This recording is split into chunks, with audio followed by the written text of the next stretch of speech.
यहाँ से स्टार्ट करेंगे। जो PCW का यहाँ पर फुल लेंथ नंबर, जो टेस्ट नंबर यहाँ पर 9, ठीक है, फुल नंबर टेस्ट 9 है। और यहाँ से इसको देखेंगे क्वेश्चन नंबर 1 से, राइट।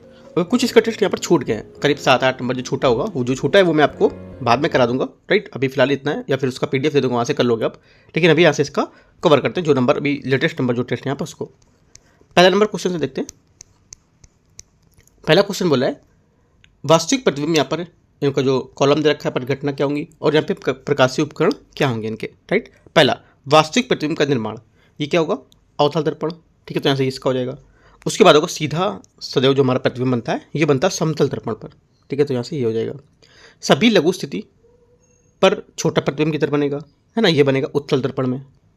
और समानांतर किरणों का अभिसरण ये किधर होगा, ये हमारा हो जाएगा इसका उत्तल लेंस में। तो आंसर क्या होगा, आंसर हमारा हो जाएगा इसका पहले का आंसर होगा। यहाँ से पहले का मैच करेंगे तो आंसर हमारा हो जाएगा यहाँ से इसका ये था, ये A/2, correct answer B answer हो जाएगा, ठीक है, ये B मैच कर रहा है, ये आंसर इसका सही होगा। क्वेश्चन नंबर दूसरा देखते हैं।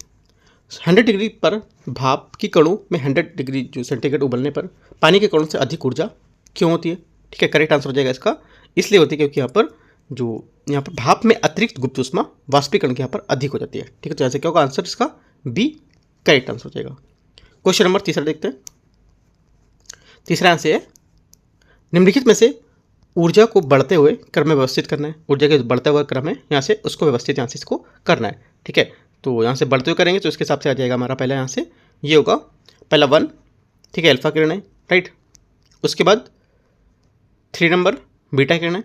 उसके बाद आपका हो जाएगा यहाँ से 2 एक्स किरण है। उसके बाद आपका चौथा आएगा गामा किरण है, ठीक है, अल्फा बीटा, उसके बाद गामा नहीं आएगा आपका एक्सरे के बाद यहाँ पर गामा आएगा, ठीक है, तो यहाँ से होगा 1 3 2 4 इसका करेक्ट आंसर है, मतलब ए यहाँ से इसका करेक्ट आंसर हो जाएगा, ठीक है, ए नहीं सॉरी यहाँ पे हाँ ए यहाँ से करेक्ट होगा, राइट। तो यहाँ से उसका बढ़ते हुए क्रम लगेगा, तो बढ़ते हुए क्रम आप लगा सकते हो 4 2 3 1, है ना, यहाँ से मैं और एक क्रम में लगाया था, तो यहाँ पे इसको बढ़ते में लगाओगे तो यहाँ से हो जाएगा 4 2 3 1। अगला क्वेश्चन देखते हैं।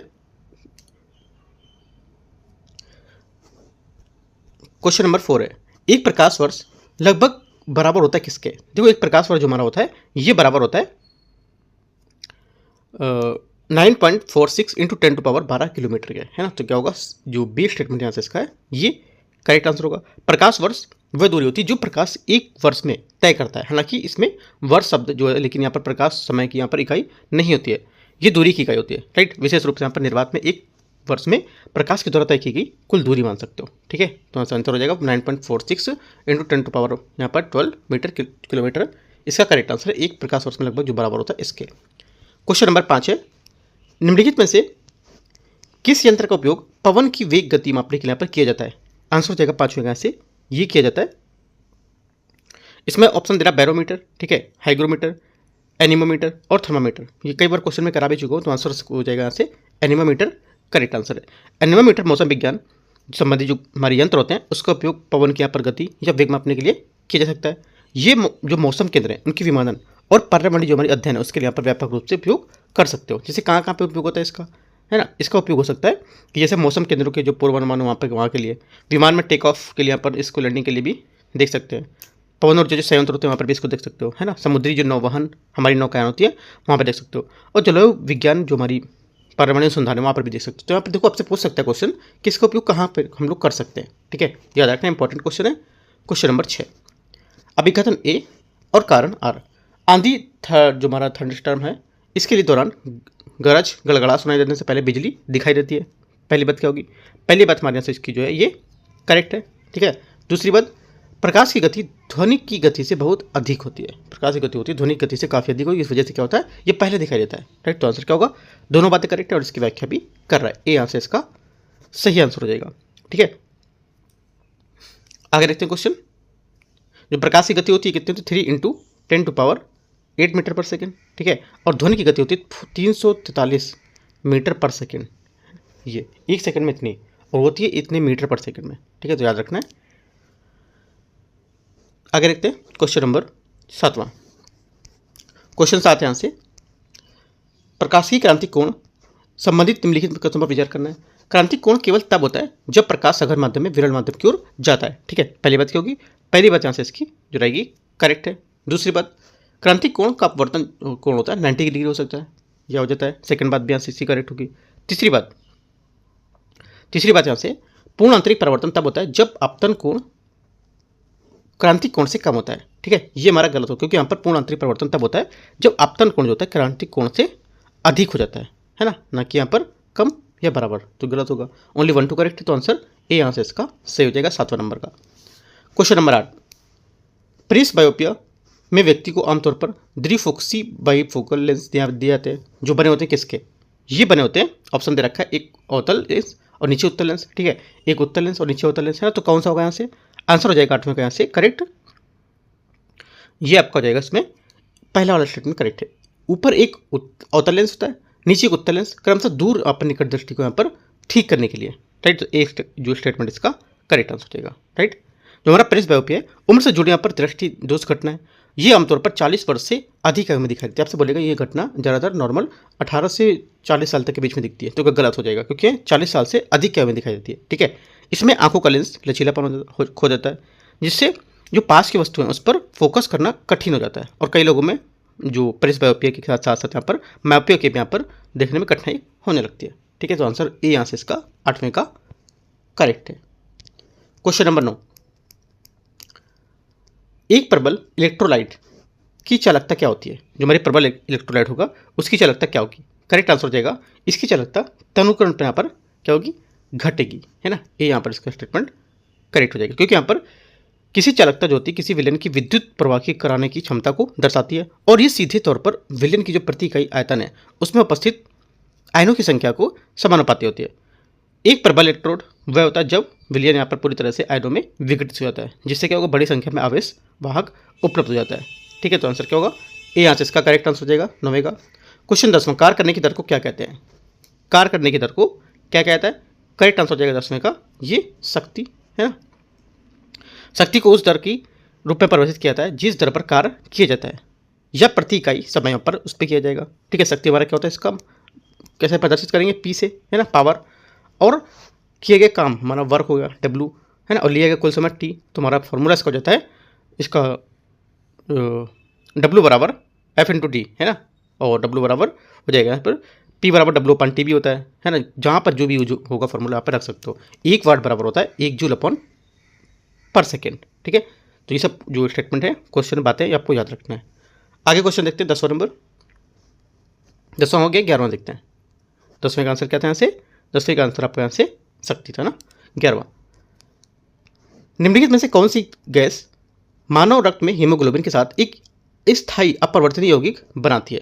ठीक है, तो आंसर हो जाएगा यहाँ से 11वें का, ये करेक्ट आंसर यहाँ से इसका होगा सी स्टेटमेंट, कार्बन मोनोऑक्साइड। ठीक है, कार्बन मोनोऑक्साइड जो हमारी है CO एक रंगीन, गंधहीन और अत्यंत विषैली गैस होती है, जो हीमोग्लोबिन लाल रंग को कोशिकाओं में ऑक्सीजन परिवहन ढोने वाले प्रोटीन को साथ पर एक मजबूत होने पर लगभग अपरिवर्तनीय को बंद बना देती है, जिससे ये असामान्य स्थिति में हीमोग्लोबिन फेफड़ों में ऑक्सीजन O2 से बंधता के उत्तक दौरान पर पहुंचता है, और कार्बन मोनोऑक्साइड हीमोग्लोबिन से बंधकर कार्बोहिक्सोमोग्लोबिन बनाता है HPCO। ठीक है, तो आंसर हमारा क्या होगा, आंसर हमारा इसका सी जो रहेगा 11वें का करेक्ट आंसर है। क्वेश्चन नंबर 12 देखते हैं। 12 नंबर है, निम्नलिखित में से कौन सा रासायनिक यौगिक अग्निरोधी फायर रेसिस्टेंट कपड़े बनाने में उपयोगी किया जाता है। इस टाइप का क्वेश्चन मैंने कराया हुआ है। ठीक है, आंसर हो जाएगा एल्यूमिनियम सल्फेट। ठीक है, मैंने बताया हुआ था पहले भी क्वेश्चन ये, तो एल्यूमिनियम सल्फेट इसका करेक्ट आंसर हो जाएगा डी नंबर। ठीक है, एल्यूमिनियम सल्फेट हमारा जो होता है Al2SO4, ठीक है, का होल्थराइज, SO4 का होल्थराइज होगा। ठीक है, पूरे का नहीं, तो यहाँ से इसका फॉर्मूला होता है। उसका वस्त्र उद्योग में व्यापक रूप से उपयोग किया जाता है, जो विशेष रूप से अग्निरोधी या ज्वाला प्रतिरोधी जो कपड़े उसके निर्माण में ये एक फ्लेम रिटायर्ड जो ट्रीटमेंट होता है उसके एजेंट के रूप में भूमिका निभाता है, राइट। तो आंसर हमारा 17 का डी करेक्ट आंसर हो जाएगा। आगे क्वेश्चन है 17 का डी। ठीक है,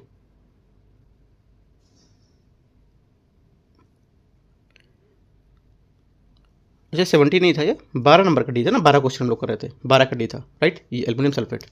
आगे क्वेश्चन देखते हैं 30 नंबर, वायुमंडल में स्मोक का मुख्य कारण निम्नलिखित में से किस पदार्थ की उपस्थिति होती है इसमें। करेक्ट आंसर हो जाएगा 13 का इसकी जो उपस्थिति हो जाएगी यहाँ से, ये होती है स्टेटमेंट में पहला है, यहाँ पे बोला है ऑक्सीजन और ओजोन, ठीक है, ओजोन और नाइट्रोजन, ऑक्सीजन और नाइट्रोजन, तो करेक्ट आंसर हो जाएगा नाइट्रोजन और सल्फर डाइऑक्साइड, डी आंसर इसका करेक्ट आंसर होगा। क्योंकि यहाँ पर जो हमारी स्मॉग एक प्रकार का वायु प्रदूषण है जो दृश्यता को कम करता है और यहाँ पर मानव के स्वास्थ्य को प्रभावित करता है, ठीक है, विशेष रूप से शहरी और यहाँ पर औद्योगिक क्षेत्रों में स्मोक शब्द, यहाँ पर स्मोक जो होता है धुआं और फॉग के कोहरा का संयोजन होता है। आंसर हो जाएगा आंसर 13 का डी।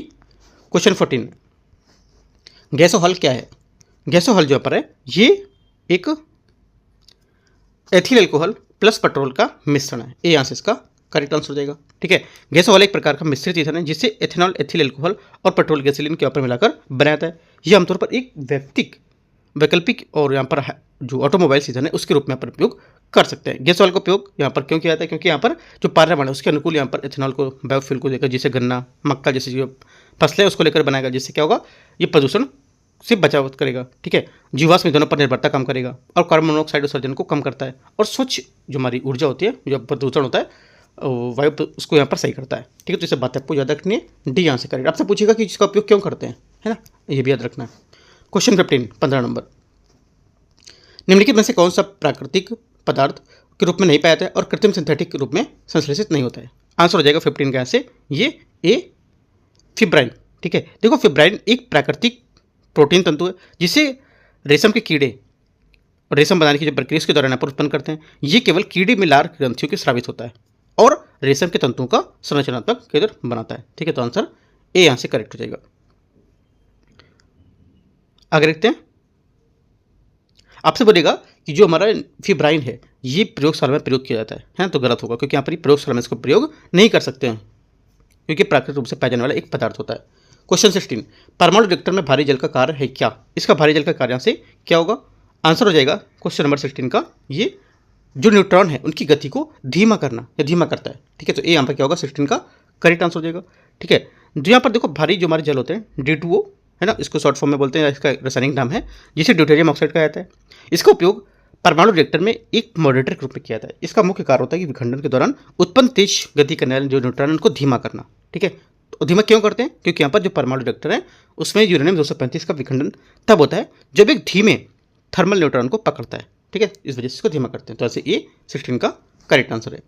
क्वेश्चन 17, निम्नलिखित में से कौन सा जो कथन है संक्रमण तत्वों को ट्रांजिशन एलिमेंट को सही नहीं बता रहा है? यहाँ से करेक्ट आंसर हो जाएगा 17 का यहाँ से सी, ये इनका गलनांक और क्वथनांक कम होता है, इसलिए क्या होगा, यहाँ पर इसके तत्वों को ट्रांजिशन एलिमेंट में सही नहीं होता है। तो आंसर सी करेक्ट होगा। संक्रमण तत्व होते हैं जिन्हें डी ब्लॉक के तत्व में रखा जाता है और अपनी जो विशिष्ट भौतिक और रासायनिक गुणों के लिए जाने जाते हैं, ठीक है। तो आंसर सी आंसर इसका करेक्ट होगा। क्वेश्चन नंबर 18, कोल्बे अभिक्रिया सैलिसिलिक अम्ल का निर्माण तब होता है जब, इन चारों स्टेटमेंट में देखिए बताना कब होता है। देखो इनका निर्माण तब होता है जब हमारा फिनॉल NOH और ऊष्मा की उपस्थिति में CO2 के साथ अभिक्रिया करता है, ठीक है। क्या होगा, ए स्टेटमेंट यहाँ से इसका करेक्ट आंसर हो जाएगा। फिनॉल जो हमारा होता है इसका फॉर्मूला क्या होगा, C6H5OH, इसको सोडियम हाइड्रोक्साइड NOH के साथ वहाँ पर अभिक्रिया कराकर सोडियम फिनॉक्साइड यहाँ पर बनाया जा सकता है, ठीक है। आगे क्वेश्चन देखते हैं, क्वेश्चन 19, निम्नलिखित में से कौन सा यौगिक सोडियम बाइकार्बोनेट NHCO3 के साथ अभिक्रिया करके बुदबुदाहट जो इन्फ्लोरेसेंस उत्पन्न करेगा? आंसर हो जाएगा क्वेश्चन नंबर 19 का यहाँ से, ये एसिटिक अम्ल। क्या होगा, एसिटिक अम्ल इसका करेक्ट आंसर होगा। एसिटिक अम्ल जो हमारा है एक कार्बोक्सिलिक अम्ल है और यहाँ पर कार्बोक्सिलिक अम्ल सोडियम बाइकार्बोनेट जो एक यहाँ पर कमजोर क्षार है इसके साथ यहाँ पर अभिक्रिया करके कार्बन डाइऑक्साइड गैस जो है और जल के क्षरण को लेकर इसमें उत्पन्न करता है, ठीक है। अभिक्रिया के दौरान देखे जाने वाले जो बुदबुदाहट है उसको CO2 गैस के यहाँ पर तीव्र उत्सर्जन के कारण होती है। आपसे बोलेगा जो इसमें बुदबुदाहट होती है किस गैस के तीव्र उत्सर्जन के कारण होती है ना, आंसर CO2। ये भी आपको बात एक्स्ट्रा याद रखना है यहाँ से। क्वेश्चन 19 हो गया। 20 नंबर 20वां नंबर क्वेश्चन है, निम्नलिखित में से कौन सा तत्व सर्वाधिक ऑक्सीकरण अवस्थाएं प्रदर्शित करता है? करेक्ट आंसर हो जाएगा यहाँ से, ये करता है मैग्नीज, इसका करेक्ट आंसर हो जाएगा, ठीक है। देखो मैग्नीज हमारा जो Mn है एक डी ब्लॉक का तत्व है। आपसे बोलेगा मैग्नीज को किससे प्रदर्शित करते हैं? तो Mn, Mg मत मानना, ठीक है, इससे प्रदर्शित करते हैं। और जो प्रथम पंक्ति में संक्रमण धातु के सबसे अधिक ऑक्सीकरण अवस्था प्रदर्शित करता है -3 से +7 तक, राइट। या बोलेगा ये जिनमें से कौन सा है जो सर्वाधिक ऑक्सीकरण प्रदर्शित करता है -3 से +7 तक? तो मैग्नीज इसको मानना है आपको, राइट। आगे देखते हैं क्वेश्चन नंबर 21 है, यूकैरियोटिक कोशिकाओं में नाभिक के अलावा वह कौन सा कोशिकांग है जिसमें अपना स्वयं का डीएनए, राइबोसोम और प्रोटीन होते हैं? आंसर हो जाएगा 21 का डी, माइटोकॉन्ड्रिया इसका करेक्ट आंसर हो जाएगा।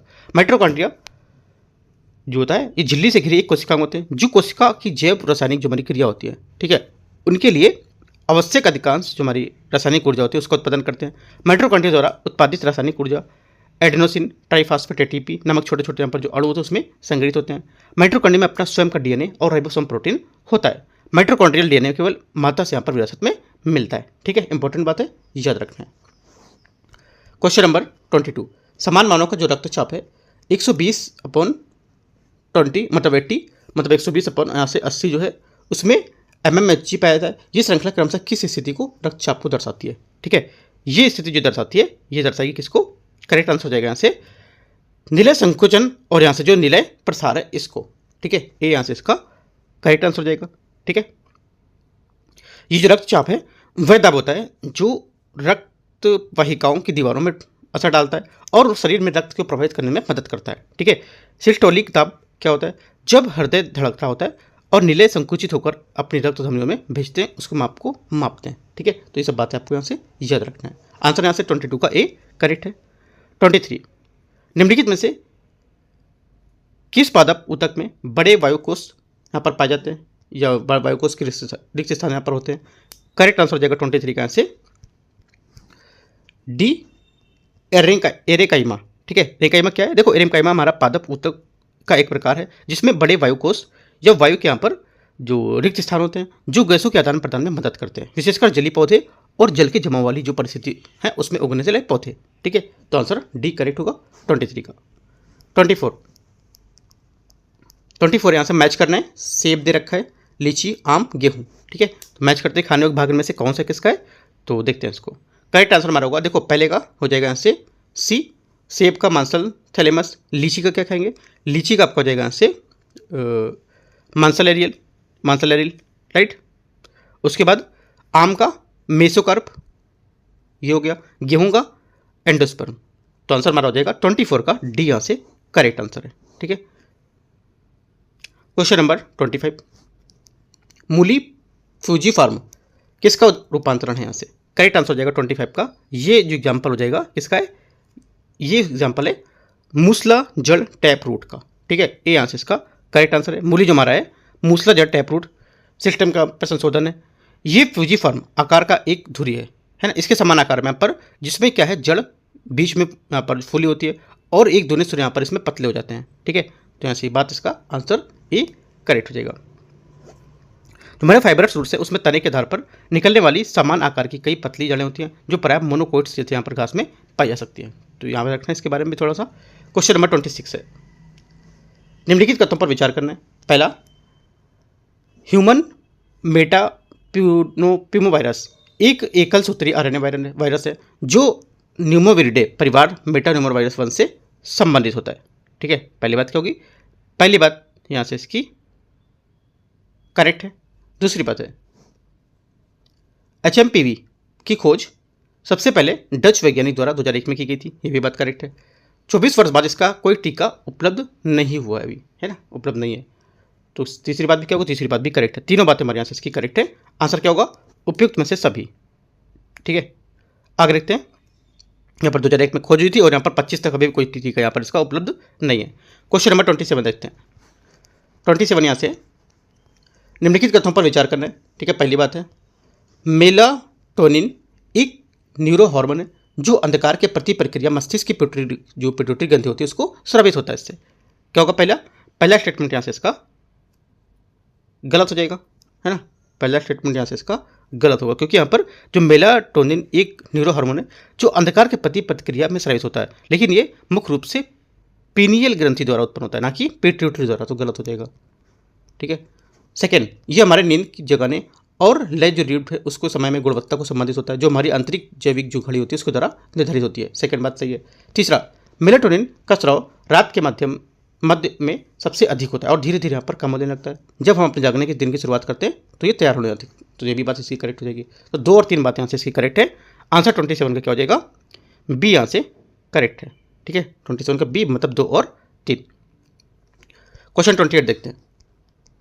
28 है विटामिन B12 के संबंध में निम्नलिखित तथ्यों पर विचार करना है। B12 का एक प्राकृतिक रूप है जिसमें केवल सप्लीमेंट्स के माध्यम से प्राप्त किया जा सकता है और प्राकृतिक स्रोत से नहीं प्राप्त किया जा सकता है। पहली बात क्या होगी? पहली बात यहाँ से इसकी गलत हो जाएगी, ऐसा कुछ यहाँ पर नहीं है, ठीक है, क्योंकि यहाँ पर जो विटामिन B12 है सप्लीमेंट्स उपलब्ध है, क्योंकि यहाँ पर ये प्राकृतिक रूप से पशु उत्पादों जैसे मांस, मछली, पोल्ट्री, अंडे सब में पाया जाता है। सेकंड, ये जल में घुलनशील विटामिन है जो DNA संश्लेषक RBC में निर्माण के रूप में काम करता है। सेकंड बात क्या होगी? सेकंड बात इसकी करेक्ट है। तीसरी बात, ये कोशिकीय विभाजन और रक्त निर्माण, प्रोटीन संश्लेषण जैसी जो महत्वपूर्ण शारीरिक क्रिया उसमें नियंत्रण करती है। ये भी बात करेक्ट है। तो 2 और 3 यहाँ से 28 की करेक्ट है। आंसर हो जाएगा क्या? बी यहाँ से करेक्ट आंसर है। क्वेश्चन नंबर 29, हृदय चक्र के संबंध में निम्नलिखित तथ्यों पर विचार करना है। अलिंद संकुचन के बाद नीले संकुचन होता है। पहली बात क्या होगी? 29 का आंसर पहला स्टेटमेंट है, ये करेक्ट हो जाएगा, ठीक है। दूसरा, हृदय की जो हमारी ध्वनि होती है, हृदय ध्वनि डब का संबंध एट्रियोवेंट्रिकुलर वाल्व से बंद होने से होता है। सेकंड बात क्या होगी? सेकंड बात यहाँ से इसकी गलत, क्योंकि यहाँ पर दूसरी जो हमारी ध्वनि होती है डब, ये सेमिन्यूलर वाल्व और यहाँ पर बंद होने के कारण होती है ना। यहाँ से जो वेट्रिकुलर इससे यहाँ पर नहीं होगी, तो गलत हो जाएगा। संयुक्त डायस्टोल वह अवस्था होती है जब हृदय के सभी चार्कज शिथिल या विराम अवस्था में होते हैं। ये बात करेक्ट है। सही आंसर होगा 1 और 3, तो आंसर हो जाएगा हमारे यहाँ से इसका 29 का सी स्टेटमेंट 1 और 3, ठीक है। अभी तक सब साइंस के ही क्वेश्चन चल रहे हैं, यहाँ पर दूसरा कोई क्वेश्चन ही नहीं आया है, और बाकी फुल इंटरेस्ट है। करीब यहाँ पर साइंस के इनको 16 से 17 क्वेश्चन रखने चाहिए, है ना। बाकी और भी सब्जेक्ट के रखने चाहिए क्वेश्चन, करीब 30 क्वेश्चन इन्होंने साइंस के रखे हैं यहाँ पे। कोई नहीं, देखते हैं इसको। 30 नंबर है, मानव पाचन तंत्र के संबंध में आपको विचार करना है। पहला स्टेटमेंट यहाँ से 30 का यहाँ से ये बोला है, पहला स्टेटमेंट है इसमें 30 में, हाँ, पेप्सिन एक प्रोटीन पाचन एंजाइम है जो अमाशय की मुख्य कोशिकाओं चीफ सेल या द्वारा पेप्सिनोज के रूप में यहाँ पर स्रावित होता है, ठीक है। पहली बात क्या होगी? पहली बात यहाँ से इसकी जो रहेगी ये करेक्ट है। दूसरी बात, एंजाइम अमाइलेज छोटी आंत में वसा पाचन के लिए पर जिम्मेदार होती है ना। सेकंड बात यहाँ से गलत होगी, क्योंकि यहाँ पर एमाइलेज होती है कार्बोहाइड्रेट स्टार्च में पाचन के लिए जिम्मेदार होता है, ना कि यहाँ पर वसा के पाचन को लेकर, गलत हो गया। यकृत द्वारा स्रावित पित्त में वसा की जो हमारे इमल्सिफिकेशन होता है, पायरसीकरण, उसमें सहायक होता है, सहायक पाचन एंजाइम होता है। तीसरी बात क्या होगी? तीसरी बात भी हमारी गलत है, क्योंकि यहाँ पर जो होगा ये पित्त वसा में होगा। पित्त वसा के यहाँ पर जो पायसीकरण है ये इमल्सिफिकेशन के लिए आवश्यक है, लेकिन इसमें कोई पाचन एंजाइम नहीं होता है ना। पित्त लवण वसा की जो पर बड़ी बूंदें उसके छोटे कोड़ों में तोड़ता है, जिससे लाइपेज एंजाइम के रूप में कार्य करने में क्षेत्र में एरिया जो होता है बढ़ाता है और मदद करता है। तो यहाँ पर ये बात इसकी गलत होगी कि पाचन एंजाइम में, राइट। तो आंसर क्या होगा? आंसर हमारा हो जाएगा ओनली 1 करेक्ट है, तो 30 का आंसर हो जाएगा आपका डी, मतलब केवल 1। क्वेश्चन 31 है, भारत के निर्वाचन आयोग की स्वतंत्रता चुनाव की यहाँ पर निष्पक्ष के लिए अत्यंत महत्वपूर्ण है। ये स्वतंत्रता मुख्य रूप से किन प्रावधानों से सुनिश्चित करती है? आंसर हो जाएगा 31 का, ये सुनिश्चित करती है जो मुख्य निर्वाचन आयुक्त था और यहाँ पर निर्वाचन आयुक्तों के लिए निश्चित कार्यकाल हटाने की यहाँ पर प्रक्रिया को कठिन करना, ठीक है। क्या होगा? बी आंसर इसका जो होगा ये करेक्ट आंसर होगा, ठीक है। भारत के निर्वाचन आयोग जो हमारे हैं इसकी स्वतंत्र और निष्पक्ष चुनाव सुनिश्चित करने के लिए आवश्यक है। ये स्वतंत्रता मुख्य रूप से भारतीय संविधान के आर्टिकल 324 के तहत सुनिश्चित की गई है, ठीक है। क्वेश्चन नंबर 32 देखते हैं, 32 नंबर, लोकसभा और राज्यसभा की शक्तियों की तुलना करते हुए निम्नलिखित कथनों पर विचार करना है। मनी बिल केवल लोकसभा में ही प्रस्तुत किया जा सकता है, राइट। पहली बात क्या होगी? पहली बात यहाँ से इसकी स्टेटमेंट जो रहेगा ये मनी बिल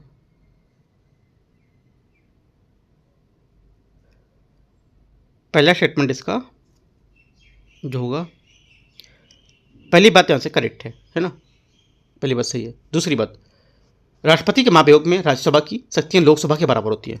ये बात सोच रहा है कि इसके बराबर होती है या नहीं, राइट। तो इसके बराबर भी होती है, ये भी बात सही है। किसी साधारण विधेयक पर गतिरोध की स्थिति में संयुक्त बैठक की लोकसभा में अधिक संख्यात्मक शक्ति के कारण यहाँ पर प्राय लोकसभा की इच्छा प्रबल हो जाती है यहाँ पर। तीसरी बात क्या होगी?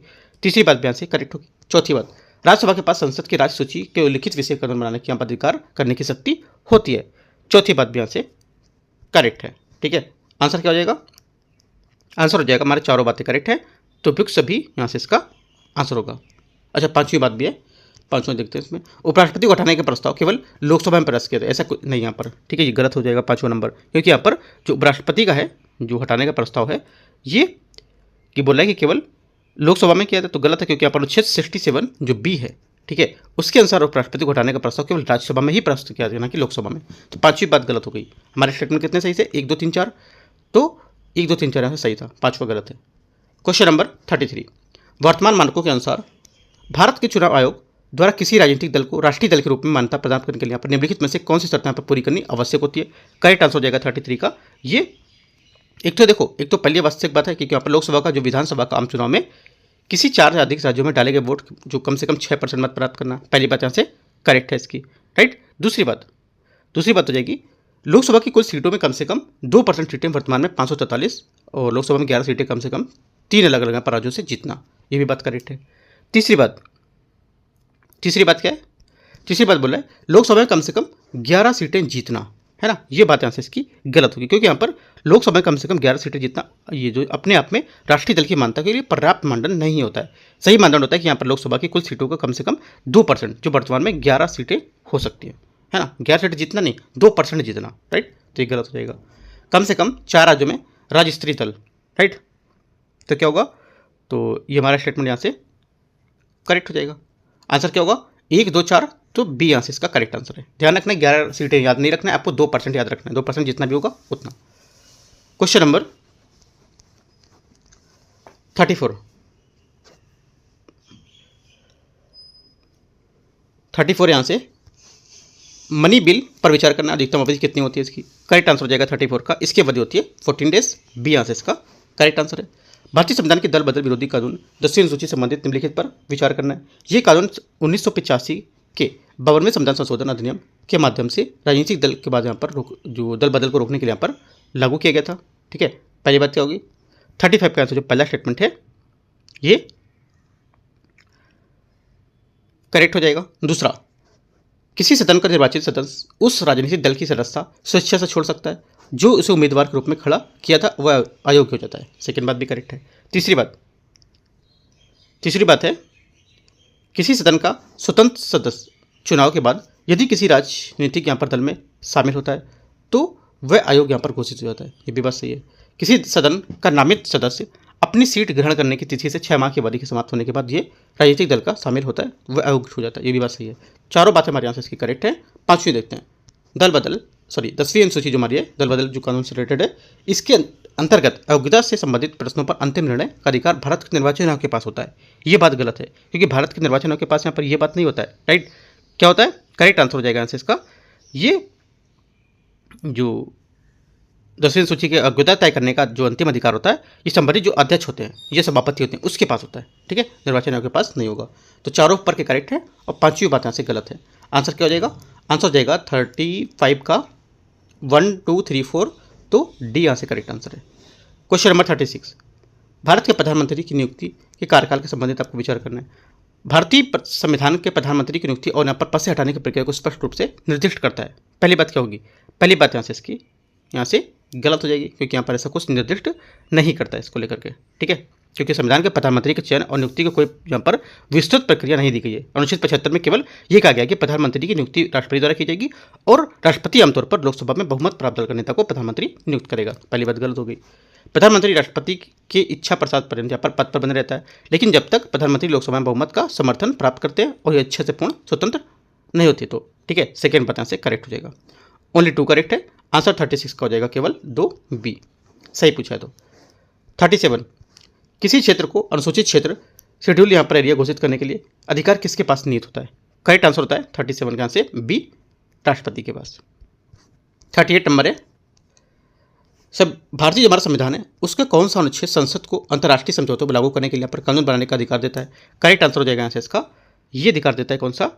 तो 38 का स्टेटमेंट दे रहा है 249 आर्टिकल, 253, 254 और 256। आंसर हो जाएगा इसका 253 बी यहाँ से करेक्ट आंसर है। 253 जो होता है संसद को यह अधिकार देता है कि वह भारत के पूरे या किसी भाग के लिए अंतर्राष्ट्रीय समझौते या संधियां अब इस समय को लागू करने होते हैं पर कानून बना सकता है, चाहे वह विषय राज्य सूची हो, शास्त्रीय सूची के जो सेकंड में क्यों ना आता हो, ठीक है। तो याद रखना आंसर हमारा बी करेक्ट होगा। क्वेश्चन 39, निम्नलिखित में से कौन से कथन किसी राज्य में विधान परिषद के गठन की समाप्ति की प्रक्रिया को सही रूप से दर्शाता है?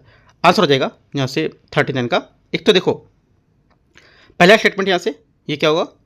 करेक्ट होगा, राइट, क्योंकि यहाँ पर भारतीय संविधान का आर्टिकल 169 के तहत किसी राज्य में विधान परिषद का गठन जो समाप्ति का प्रावधान करता है। सही है।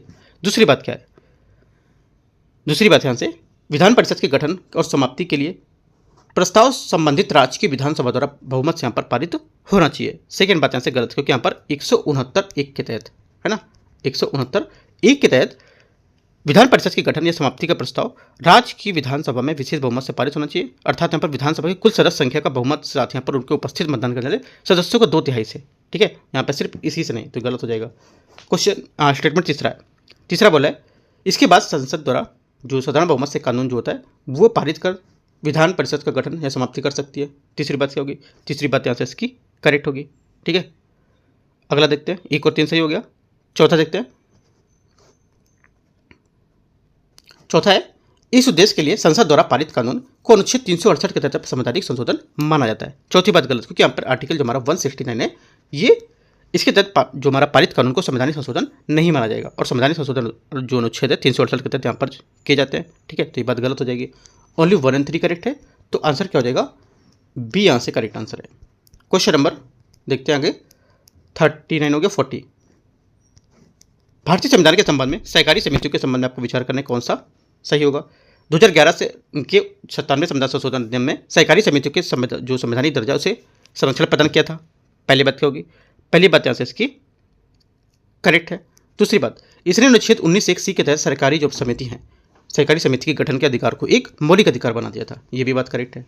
तीसरी बात क्या है 40 के, एक नया नीति निर्देशक तत्व जोड़ा गया था, है ना, नया राज्य के नीति निर्देशक तत्व जोड़ा गया था जिसमें राज्य को सहकारी समिति को बढ़ावा देने का निर्देश दिया गया था। तीसरी बात भी करेक्ट हो जाएगी यहाँ से। ठीक है, चौथी बात, संविधान में सहकारी समिति के संबंधित नया भाग 9B यहाँ पर जोड़ा गया, ये भी बात यहाँ से करेक्ट है। चारों बातें यहाँ से करेक्ट है। जो पांचवा देखते हैं, पांचवा यहाँ से इस संशोधन के अनुसार प्रत्येक सहकारी जो हमारी समिति है उसके बोर्ड के चुनाव बोर्ड के सदस्यों के सेवानिवृत्त होने के 6 महीने के भीतर यहाँ पर कराया जाना अनिवार्य होता है। ये भी बात यहाँ से करेक्ट है, क्योंकि यहाँ पर 243Z के 9 में यहाँ पर भी बात बताई गई है। राइट, तो आंसर क्या होगा, पांचों बातें करेक्ट है। आंसर इसका उपयुक्त सभी डी सही हो जाएगा। क्वेश्चन नंबर 41 निम्नलिखित घटनाओं को उनके कालक्रम के अनुसार व्यवस्थित करना है। ठीक है, व्यवस्थित करते हैं। पहला देखो क्या होगा यहाँ पर, पहला आपका हो जाएगा, पहले नंबर 1 हो जाएगा वास्को डी गामा भारत का आगमन। ठीक है, तो यहाँ से कब हुआ था ये आप इसका 20 मई 1498 लिख लेते हैं। पानीपत की पहली लड़ाई यहाँ पर कब हुई थी, ये 1526। उसके बाद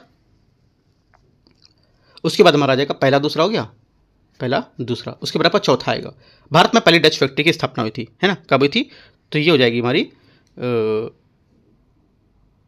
1605 में। उसके बाद आपका कैप्टन हॉकिंस का सूरत का आगमन ये हुआ था 1609 में, है ना, सब दूर दूर है, काफ़ी मैच कर रहे हैं, तो आंसर हमारा हो जाएगा 41 का करेक्ट आंसर ए यहाँ से सही है। 42 इलाहाबाद की संधि के संबंध में विचार करना है। रॉबर्ट क्लाइव और अवध के नवाब के बीच यहाँ पर हुई थी। पहली बात क्या होगी, पहली बात 42 है यहाँ से इसका ये करेक्ट हो जाएगा, है ना, पहला स्टेटमेंट यहाँ से करेक्ट है। ब्रिटिशों ने अंग्रेजों को बंगाल के नवाब से युद्ध क्षतिपूर्ति प्राप्त की थी, मतलब ब्रिटिशों अंग्रेजों ने बंगाल के नवाब से युद्ध क्षतिपूर्ति प्राप्त की। सेकंड बात क्या होगी, सेकंड बात यहाँ से इसकी ये गलत हो जाएगी। ठीक है, सेकंड बात यहाँ से गलत है, क्योंकि यहाँ पर कि जो 1765 में रॉबर्ट क्लाइव द्वारा इलाहाबाद की जो संधियाँ की गई थी, इसमें अवध की जो नवाब शुजा-उद-दौला के साथ यहाँ पर दूसरी मुगल सम्राट के साथ यहाँ पर जो किया गया था, और इसमें कंपनी के यहाँ पर जो युद्ध था उसकी क्षतिपूर्ति के रूप में 50 लाख रुपए का भुगतान किया गया था, तो यहाँ से ये गलत होगा। तीसरी बात, सालम देती द्वारा बंगाल, बिहार और उड़ीसा की दीवानी ईस्ट इंडिया कंपनी को दे दी गई थी। तीसरी बात यहाँ से करेक्ट हो जाएगा। आंसर क्या होगा 1 3 करेक्ट है, तो 42 का आंसर जो हो जाएगा यहाँ से ये सी स्टेटमेंट सही है इसका, है ना। क्वेश्चन नंबर 43 1857 के विद्रोह के संबंधित निम्नलिखित कथनों पर विचार करना है। पहली बात देखते हैं 43 में, पहली बात यहाँ से विद्रोह मेरठ में तब शुरू हुआ था जब सिपाहियों ने चर्बी वाले कारतूस का उपयोग करके यहाँ पर मना कर दिया था और विद्रोह किया था। ठीक है, क्या होगा पहला स्टेटमेंट यहाँ से जो 43 है ये स्टेटमेंट इसका करेक्ट है। दूसरी बात यहाँ से दिल्ली के बहादुर शाह द्वितीय को विद्रोह का सांकेतिक नेतृत्व घोषित किया गया था। सेकंड बात क्या है, सेकंड बात भी करेक्ट है। तीसरा, 1857 में ही ब्रिटिश क्राउन ने भारत का प्रशासन सीधे अपने हाथ में ले लिया था। तीसरी बात गलत, क्योंकि विद्रोह को दबाने के बाद यहाँ पर 1858 में भारत शासन अधिनियम 1858 जो पारित किया गया था और इसके प्रशासन ने ब्रिटिश क्राउन को सौंप दिया था, है ना, 1857 के में नहीं, 1858 में। तो गलत हो जाएगा, ओनली 1 2 करेक्ट है, तो आंसर हो जाएगा सी, यहाँ से करेक्ट आंसर है। क्वेश्चन नंबर 44, लाला लाजपत राय ने ऑल इंडिया ट्रेड यूनियन जो कांग्रेस है उसके प्रथम अधिवेशन की अध्यक्षता कहाँ की थी? करेक्ट आंसर हो जाएगा 44 का, ये की थी यहाँ पर बॉम्बे में, सी इसका करेक्ट आंसर है। ठीक है, 31 अक्टूबर 1920 को बॉम्बे में की थी। राइट। 45 है, निम्नलिखित घटनाओं को सही कालक्रम के अनुसार व्यवस्थित करना है। ठीक है, देखते हैं 45 को। यहाँ से पहला बोल रहा है प्रथम आंग्ल बर्मा युद्ध। राइट, देखो पहला हमारा कौन सा हुआ था? प्रथम यहाँ से हुआ था इसका, पहला यहाँ से हो जाएगा आपका जो प्रथम आंग्ल नेपाल युद्ध, है ना। प्रथम आंग्ल नेपाल युद्ध कब हुआ था? 1814 से 1816, 14 से 16। ठीक है, ये सॉरी चौथा वाला हुआ था। ठीक है, उसके बाद क्या हुआ? उसके बाद आपको हो जाएगा यहाँ से पहला मतलब प्रथम आंग्ल बर्मा युद्ध। प्रथम आंग्ल बर्मा युद्ध कब हुआ था? ये हुआ था आपका 1824 से 26, 24 से 26। ठीक है, उसके बाद हो जाएगा मतलब चौथा फिर पहला, चौथा और फिर पहला। उसके बाद आपका होगा यहाँ से चौथा पहला और उसके बाद दूसरा हो जाएगा प्रथम अफगान युद्ध। प्रथम अफगान युद्ध कब हुआ था? ये हुआ था प्रथम अफगान युद्ध आपका 1839 से 1842, 1839 से 42। ठीक है, और उसके बाद कौन सा बचा? तीसरा, है ना। ये हो जाएगा आपका जो बचा हुआ है ये तृतीय आंग्ल बर्मा युद्ध 1885 से 1886। तो बाकी मैच करोगे तो आंसर यहाँ से हो जाएगा, मैंने दिखाया आपको। तो 45 का जो आंसर हो जाएगा यहाँ से आपका ये हो जाएगा, ए स्टेटमेंट यहाँ से मैच कर रहा है। 46, कॉर्नवालिस के प्रशासन के तहत न्यायपालिका के किए गए सुधारों के संबंध में आपको विचार करना है। कॉर्नवालिस ने अपीली अदालत के रूप में यहाँ पर यूरोपीय न्यायाधिकार जो न्यायाधीश हैं उसके वाले सर्किट कोर्ट की व्यवस्था शुरू की थी। पहली बात क्या होगी? पहली बात यहाँ से स्टेटमेंट इसका करेक्ट है। दूसरा, उन्होंने अधिकारियों को उनके आधिकारिक कार्यों के लिए सिविल अदालतों के प्रति पर जवाबदेह जो उदाहरण से सूबी शुरू की थी। ठीक है, ये भी करेक्ट हो जाएगी। कॉर्नवालिस कोड ने ब्रिटिश भारत में विधि की सर्वोच्चता के सिद्धांत को शुरुआत किया था इसका। ठीक है, तीसरी बात भी करेक्ट है। तीनों बातें हमारी क्या यहाँ से करेक्ट है। आंसर हो जाएगा 46 का, सभी स्टेटमेंट इसके सही हैं, 1 2 3। आगे देखते हैं क्वेश्चन 47। 47 यहाँ से 1913-14 में शिमला सम्मेलन के संबंध में आपको विचार करना है। पहली बात देखते हैं, शिमला सम्मेलन के परिणाम स्वरूप चीन, ब्रिटेन और तिब्बत औपचारिक रूप से तिब्बत स्वतंत्र राष्ट्र के रूप में मान्यता दी गई थी इसको। पहली बात क्या होगी? पहली बात यहाँ से इसकी गलत है। ठीक है, पहली बात गलत है क्योंकि यहाँ पर जो इसमें बोला है 1911 में चीनी क्रांति के बाद दलाई लामा ने तिब्बत की स्वतंत्रता की घोषणा की थी, ना कि यहाँ पर जो 1913-14 के शिमला के बाद में, है ना। तो इसको लेकर के तो गलत हो जाएगी। तिब्बत और ब्रिटिश भारत में एक के बीच में सीमा निर्धारण में एक मोहन रेखा का निर्णय इसी सम्मेलन में हुआ था। ये बात यहाँ से सही है। ठीक है, पहली बात गलत थी, ओनली 2 करेक्ट है। आंसर बी यहाँ से 47 का करेक्ट आंसर होगा। Question number 48। 48 यहाँ से 48 नंबर है, 1905 में बंगाल विभाजन के बाद बंगाल के साथ कौन सा प्रांत पर बनाया गया था? करेक्ट आंसर हो जाएगा 48 का डी, पूर्वी बंगाल और असम। ब्रह्म समाज के संबंध में निम्नलिखित कथनों पर विचार करना है, कौन सा सही होगा? इसकी स्थापना राजा राममोहन राय ने 1832 में की थी। पहली बात क्या होगी? पहली बात यहाँ से 49 का है, ये स्टेटमेंट यहाँ से इसका करेक्ट हो जाएगा। ठीक है, दूसरी बात है देखो, पहली बात यहाँ से देखो राजा राममोहन राय ने तो की थी, लेकिन कब की थी? ये 1828 में की थी, 1832 यहाँ नहीं होगा, इस वजह से गलत हो गया। ठीक है, सिर्फ नाम मैंने देखा, यहाँ पे सन जो लिखा 1832, ये गलत होगा, ये 1828 यहाँ पर होना चाहिए था, तो इस वजह से गलत हो गया। इसने मूर्ति पूजा का विरोध किया था। ठीक है, ये बात हमारे यहाँ से करेक्ट है। तीसरा, इसने धार्मिक जो ग्रंथ है इसकी व्याख्या के यहाँ पर पुरोहित की आवश्यकता तो नकारा था इसको। ठीक है, और इसने वेदों के जो त्रुटि रहित अचूक मानने के लिए यहाँ पर सिद्धांत को प्रचार किया था। बाकी सभी बातें इसकी करेक्ट हैं, 1 2 3 4। तो आंसर हो जाएगा 49 का, हमारी 3 बातें करेक्ट हैं। ठीक है, 49 की क्या है? 3 बातें करेक्ट है, तो आंसर सी यहाँ से इसका करेक्ट आंसर होगा, केवल 3। पहली बात गलत थी। क्वेश्चन नंबर 50, निम्नलिखित युग्मों पर विचार करना है। दिल्ली समझौता। ठीक है, देखते हैं इसको।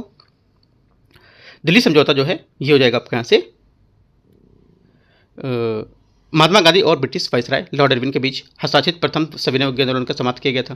पहली बात यहाँ से करेक्ट है, सही बता रहा है। दूसरी बात क्या कर रहा है? दूसरी बात बोला है कि दिल्ली प्रस्ताव जो था गांधी जी द्वारा लंदन में गोलमेज संविधान को पूर्व जारी किया गया था और यहाँ पर भारत के डोमिनेंट स्टेट को लेकर मांग की गई थी। सेकंड बात यहाँ से इसकी गलत हो जाएगी, है ना। सेकंड बात गलत, क्योंकि यहाँ पर दिल्ली प्रस्ताव में 1927 में अखिल भारतीय मुस्लिम लीग के अधिवेशन को लेकर मुस्लिम नेताओं द्वारा प्रस्तुत किए गए थे। इसमें मुसलमानों के लिए पर पृथक निर्वाचन मंडल की लेकर वकालत की गई थी, ना कि यहाँ पर डोमिनेंट स्टेट को लेकर। तीसरा, दिल्ली घोषणा पत्र जो था अखिल भारतीय मुस्लिम लीग दिल्ली अधिवेशन में मुस्लिम नेताओं द्वारा प्रस्तुत मुसलमानों के लिए पृथक निर्वाचन मंडल। अभी मैंने बताया पृथक निर्वाचन मंडल किसमें, ये जो था इसमें किया गया था, लेकिन यहाँ पे जो तीसरी बात बोल रहा है ये यहाँ से 1929 की बात कही गई थी, है ना। 1927 में बात नहीं की गई थी, 1929 में बात कही गई थी कि यहाँ पर गांधी जी द्वारा लंदन में गोलमेज सम्मेलन को लेकर पूर्व जारी किया था। इसमें भारत के लिए डोमिनेंट स्टेट्स और यहाँ पर उसकी मांग की गई थी। इस स्वतंत्रता को बढ़ते जो हमारे आकांक्षाओं को लेकर यहाँ पर ही दर्शाता है, ठीक है। तो ये भी बात हमारी गलत हो जाएगी। दिल्ली घोषणा पत्र और दिल्ली प्रस्ताव और यहाँ पर एक क्या था ऊपर दिल्ली समझौता, तीनों के बारे में याद रखना है, ठीक है। कौन से किसके हैं, तो हमारे ऊपर का सिर्फ पहला करेक्ट था, बाकी दोनों नीचे गलत है, ठीक है। तो आंसर क्या होगा, ओनली वन करेक्ट है, सही पूछा है तो, ठीक है। क्वेश्चन नंबर 51, निम्नलिखित कथनों पर विचार करना है। वॉरेन हेस्टिंग बंगाल के अंतिम गवर्नर और यहाँ पर बंगाल के पहले गवर्नर जनरल थे, ठीक है। तो क्या होगा, पहली बात यहाँ से 51 है, इसका 51 की पहली बात करेक्ट हो जाएगी। दूसरी बात, 1833 के चार्टर एक्ट के बाद लॉर्ड विलियम बेंटिंक भारत के पहले गवर्नर जनरल बने थे। सेकंड बात भी यहाँ से करेक्ट है, दोनों बातें सही है। आंसर यहाँ से सी इसका करेक्ट है। Question number 52, Indian national army जो है INA ने 15 अगस्त 1945 को मित्र राष्ट्रों के समक्ष आत्मसमर्पण किया था। ये किसका मुख्य कारण क्या था, राइट। इसका मुख्य कारण था, इनमें से स्टेटमेंट दे रखा है उसके अकॉर्डिंग आपको बताना है कि जो हिरोशिमा और नागासाकी था परमाणु बम गिराए जाने के बाद यहाँ पर जापान में 1945 को आत्मसमर्पण कर दिया था। बी यहाँ से इसका करेक्ट आंसर होगा 52 का, ठीक है। क्वेश्चन 53 देखते हैं। 53 यहाँ से भारतीय राष्ट्रीय स्वतंत्रता जो हमारा था संग्राम, उसके दौरान यहाँ पर जो कांग्रेस के भीतर उदारवादी और उग्रवादी जो विचारधारा थी उसकी तुलना में विचार करना है कौन सा सही होगा, ठीक है। देखो पहली बात देखते हैं, पहली बात यहाँ से इसकी गलत होगी। दूसरी बात, उग्रवादियों के विपरीत जो यहाँ पर उदारवादी द्वारा अपनाई गई राजनीतिक पद्धति थी उसमें विदेशी शासन को उखाड़ फेंकना शामिल था, ये भी बात गलत है, ये भी कुछ नहीं था, ठीक है। तीसरी बात देखते हैं, तीसरी बात थी जो उदारवादी थे उनकी विपरीत उग्रवादियों ने राष्ट्रीय संघर्ष में जन आंदोलन को आम लोगों की यहाँ पर जो प्रत्यक्ष भागीदारी थी उस पर अधिक जोर दिया गया था। ये बात इसके यहाँ से इसकी करेक्ट हो जाएगी, ठीक है। सी बात यहाँ से इसकी करेक्ट है, तो आंसर क्या होगा, सी यहाँ से इसका करेक्ट आंसर होगा। 54, भारत में औपनिवेशिक शासन की अवधि के संबंध में आपको विचार करना है कि होम चार्जेस भारत में धन की निकासी का एक महत्वपूर्ण हिस्सा था। निम्नलिखित में से कौन सा कोष होम चार्जेस का हिस्सा था, ठीक है। होम चार्जेस के जो हिस्सा थे इसमें से आंसर हो जाएगा हमारा एक तो पहला, ठीक है, लंदन स्थित हमारे जो ऑफिस थे उसमें खर्च के लिए उपयोग किए गए कोष, और दूसरा हमारे भारत में कार्यरत जो ब्रिटिश कर्मचारियों के वेतन और पेंशन के भुगतान के लिए उपयोग किए गए कोष। ये सिर्फ दो यहाँ से थे, तो आंसर हमारा 1 2 करेक्ट होगा इसका 54 का, ठीक है। आंसर बी यहाँ से सही है। आगे क्वेश्चन देखते हैं, क्वेश्चन नंबर 55 यहाँ से अनुशीलन समिति के बारे में विचार करना है। पहला, इसका उद्देश्य अपने सदस्यों की क्षमता निर्माण के माध्यम से भारत में औपनिवेशिक शासन को समाप्त करना था। पहली बात क्या होगी, पहली बात यहाँ से इसकी जो है ये पहली बात यहाँ से इसकी करेक्ट हो जाएगी, ठीक है, पहली बात सही है। दूसरी बात देखते हैं, दूसरी बात यहाँ से 1925 की जो काकोरी यहाँ पर षड्यंत्र कांड था उसमें शामिल होने वाले ब्रिटिश सरकार ने इसे प्रतिबंधित कर दिया गया था, ठीक है। सेकंड बात क्या होगी, सेकंड बात यहाँ से इसकी गलत है, क्योंकि यहाँ पर अनुशीलन समिति का संबंध अलीपुर षड्यंत्र केस 1908 से था, जिसे मणिकतल्ला बम जो षड्यंत्र था उससे यहाँ पर षड्यंत्र यहाँ पर भी कहा जाता था। ये मामला ब्रिटिश मजिस्ट्रेट में जो किंग्सफोर्ड की हत्या के प्रयास के बाद सामने आया था, ठीक है। तो यहाँ से ये काकोरी षड्यंत्र कोई संबंध इससे नहीं था, तो गलत हो गया। इसने युगांतर नामक पत्रिका साप्ताहिक पत्र प्रकाशित किया जो क्रांतिकारी गतिविधियों का समर्थन करता था। तीसरी बात करेक्ट है, ओनली 1 3 करेक्ट है, आंसर यहाँ से बी सही हो जाएगा। क्वेश्चन नंबर 56, प्राचीन भारत के संदर्भ में निम्नलिखित कथनों पर विचार करना है, ठीक है, और क्रमबद्ध यहाँ पर लगाना है इसको। देखते हैं 56 को, पहला आंसर हो जाएगा राजगृह, ठीक है, पहला क्या होगा राजगृह। उसके बाद आपका हो जाएगा कुशीनगर, ठीक है, राजगृह कुशीनगर, और उसके बाद आपका हो जाएगा वैशाली, और फिर से देख लेते हैं इसको, 1 2 ये है तो 3 और 4 ये होगा, है ना, 3 4 ऐसा नहीं दिया है। तो देखो यहाँ पे पहला 56 का हो जाएगा, इसमें एक तो हो जाएगा पहला हमारा इसमें राजगृह, ठीक है। उसके बाद क्या होगा, राजगृह के बाद आपका हो जाएगा यहाँ से कुशीनगर 2 4, राइट। उसके बाद आपका होगा राजगृह कुशीनगर, और उसके बाद आपका पहला हो जाएगा वैशाली 1, और उसके बाद तीसरा 2 4 1 3 होंगे यहाँ से इसके करेक्ट आंसर होंगे, राइट। 2 4 1 3 इसमें कहीं दिए भी नहीं है स्टेटमेंट। 3 1 2 4 ये भी नहीं दिए। यहाँ पे क्वेश्चन नंबर 56 थोड़ा सा मिस्टेक दिया हुआ है इन्होंने। यहाँ पर जो इसके क्रम दिए हैं, क्रम थोड़ा सा मिस्टेक है इसके, राइट। तो थोड़ा सा देख 2 4 1 3 तो इसमें नहीं दिया हुआ है। 1 मिनट देख लेता हूँ थोड़ा सा और इसमें मैं।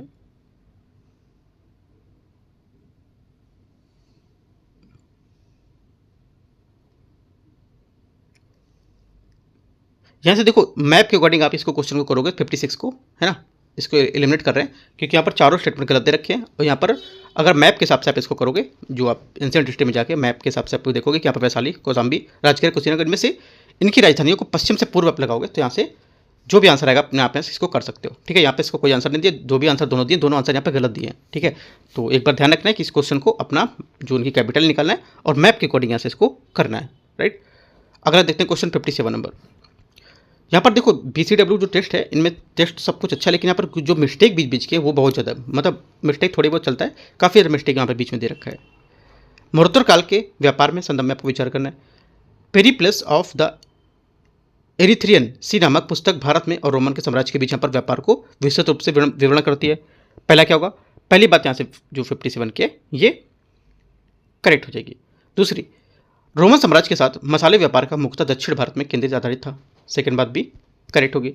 तीसरी बात यहाँ से यवन प्रिया नाम से प्रसिद्ध काली मिर्च रोमन साम्राज्य को निर्यात की जाने वाली एक प्रमुख वस्तु थी। तीसरी बात भी करेक्ट है। आंसर हमारा डी, सभी बातें इसकी सही है। 58, लोकायत या चारवाक दर्शन के संबंध में आपको विचार करना है। यह मानता है कि यहाँ पर प्रत्यक्ष मान ज्ञान प्राप्त करने का एकमात्र तरीका है। 58 का क्या होगा, पहला स्टेटमेंट यहाँ से इसका करेक्ट है। दूसरा, यह मानता है कि मृत्यु ही अंतिम सत्य है और यहाँ पर इसके साथ सब कुछ समाप्त हो जाता है, ये भी बात सही है। तीसरा, यह आकाश और ब्रह्मांड के 5 मूलभूत तत्वों में से एक मानता है इसको। तीसरी बात यहाँ से इसकी गलत होगी, है ना, क्योंकि चारवाक जो था यह आकाश को पृथ्वी के 5 मूल तत्वों में शामिल नहीं मानते थे, क्योंकि यहाँ पर इसमें प्रत्यक्ष अनुभव से यहाँ पर नहीं जाना सकता था। इनके अनुसार जल, अग्नि, वायु और पृथ्वी 4 तत्व यहाँ पर ब्रह्मांड के मूल तत्व मानते थे। 3 यहाँ पर नहीं होगा, मतलब 5 यहाँ पर नहीं होगा, ठीक है। तो ओनली 1 2 करेक्ट है। आंसर ए यहाँ से 58 का करेक्ट आंसर हो जाएगा। क्वेश्चन नंबर 59, निम्नलिखित में से कौन सा जो नगर है चोल साम्राज्य की राजधानी बना था। आंसर हो जाएगा 59 का यहाँ से बी, तंजावुर या जो तंजावुर है ये तंजौर। आगे क्वेश्चन 60 नंबर है। 60 नंबर है, हाथीकुंभा प्लेग के संबंध में विचार करना है। इन्हें खारवेल राजा शासनकाल में उत्तीर्ण किया गया था। पहली बात क्या होगी, पहली बात यहाँ से 60 है, इसका ये स्टेटमेंट करेक्ट हो जाएगा। इनमें दंत और मौर्य वंश का उल्लेख मिलता है, ये भी बात यहाँ से करेक्ट है, दोनों बातें करेक्ट हैं। 60 का आंसर सी यहाँ से सही है। 61, बाबरनामा जो अकबर की आत्मकथा है उसका अंग्रेजी में अनुवाद निम्नलिखित में से किसने किया था। आंसर हो जाएगा 61 का, जो अनुवाद किया था इंग्लिश में ये किया था लेडेन और जो अर्सिकन इसने, ठीक है। ए यहाँ से इसका करेक्ट आंसर हो जाएगा। 62, अकबर के यहाँ पर लोकप्रियता के कारण कुछ यहाँ पर कारण थे, कौन कौन से थे बताना है आपको। देखो इसकी लोकप्रियता के कुछ कारण यहाँ पर बताए गए थे। एक तो देखो यहाँ पे था पहला मनसबदारी प्रणाली, धार्मिक नीति, भू राजस्व प्रणाली और सामाजिक सुधार, ये सभी यहाँ पर इसके जो लोकप्रियता के कुछ कारण थे जो बताए गए थे यहाँ पर, ठीक है। क्वेश्चन नंबर 63, मुगलों ने नवरोज त्यौहार को निम्नलिखित में से किस सांस्कृतिक परंपरा के द्वारा अपनाया गया था। करेक्ट आंसर हो जाएगा 63 का यहाँ से ये जोरोस्ट्रियन पारसी, ये यहाँ से करेक्ट आंसर है। 64 यहाँ से क्या 64 को मैच करना है, मैच करते हैं, देखते हैं 64 को। देखो मैच करेंगे तो यहाँ से हो जाएगा हमारा हॉकिंस 1615 से 1619 सही है, मैच कर रहा है। थॉमस रो 1611 से 1608 से 1611 है ना। देखो यहाँ पे 1611 1608 लिखा हुआ है, 1608 से 1611 इसको सही कर लो आप। मनुच्ची 1586 से 1585 से 86 होगा, सब उल्टे दे रखे हैं यहाँ पे। 1516 से 1615 से 1619 यहाँ पे होना चाहिए था, है ना, मैच रख। और गाल्फ फिच ये 1653 से 1708 है ना। देखो यहाँ पे जो ये स्टेटमेंट है ना उधर से उधर घुमा दिया इसको, राइट। बाकी सब आपके मैच एक दूसरे से कर रहे हैं।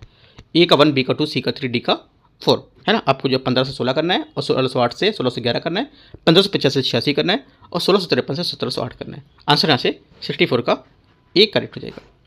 क्वेश्चन नंबर 65, निम्नलिखित में से सूफी सिलसिले में किसके आध्यात्मिक पद्धति का जो अभ्यासों में संगीत को यहाँ पर प्रयोग किया गया था, विरोध किया गया था, है ना, विरोध किया था। करेक्ट आंसर हो जाएगा 65 का यहाँ से ये किया गया था डी, नक्शबंदी। ठीक है। नेक्स्ट बंदी सूफी सिलसिला, इस्लामिक कानून, शरीयत और परंपरागत आचरण को सख्त पालन किए जाने के लिए उसके लिए जाना जाता था, है ना।